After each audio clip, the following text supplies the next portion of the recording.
Coba kamu pikirkan, kenapa ada orang yang bisa melihat peluang dari hal yang sama yang kita lihat setiap hari, sementara yang lain hanya lewat begitu saja tanpa menyadari apa-apa, padahal lingkungannya sama, orangnya sama, bahkan kebutuhannya juga sama, tapi hasilnya bisa berbeda.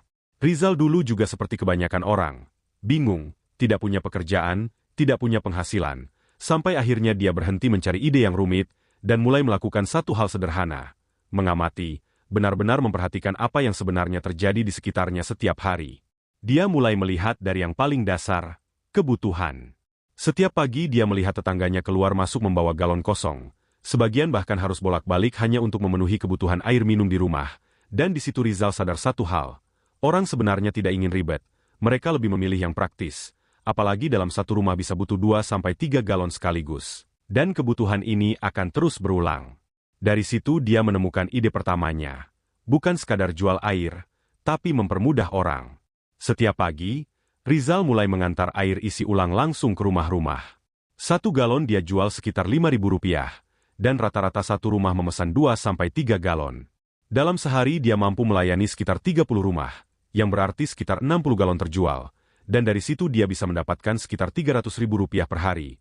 Dan jika dikumpulkan selama 1 bulan, penghasilannya bisa mencapai sekitar Rp9 juta hanya dari air. Tapi Rizal tidak berhenti di situ. Dia lanjut mengamati kebiasaan orang di sekitarnya. Dia melihat anak kos dan para pekerja yang setiap hari sibuk, pulang dalam keadaan lelah, dan sering menumpuk pakaian kotor. Mereka sebenarnya bisa mencuci sendiri, tapi mereka lebih memilih mengeluarkan uang daripada kehilangan waktu dan tenaga, karena bagi mereka waktu lebih berharga. Dari situ dia menjalankan usaha kedua, laundry kecil di rumah bersama istrinya. Mereka mencuci, menjemur, dan menyetrika. Harga per kilo sekitar Rp6.000, dan dalam sehari mereka mampu mengerjakan sekitar 40 kilo cucian, sehingga dalam satu hari mereka bisa mendapatkan sekitar Rp240.000, dan dalam 1 bulan penghasilannya bisa mencapai sekitar Rp7.200.000. Dan belum selesai di situ. Rizal kembali melihat hal lain. Bukan lagi kebutuhan atau kebiasaan, tapi keinginan, terutama dari anak-anak. Setiap sore dia melihat anak-anak berkumpul, mencari hiburan, ingin bermain, dan orang tua hampir selalu mengiyakan karena tidak ingin melihat anaknya kecewa. Dari situ dia menjalankan usaha ketiga, mainan keliling seperti odong-odong dan permainan melukis.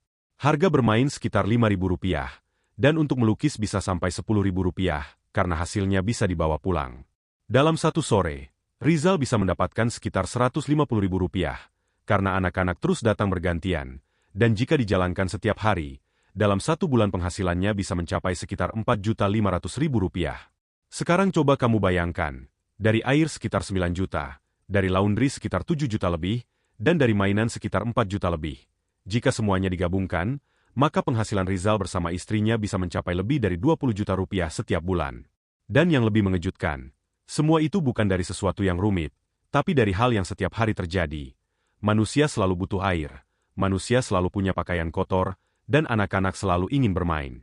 Sekarang pertanyaannya, apakah benar peluang itu tidak ada? Atau kita yang belum benar-benar memperhatikan apa yang ada di sekitar kita? Tulis di kolom komentar ya.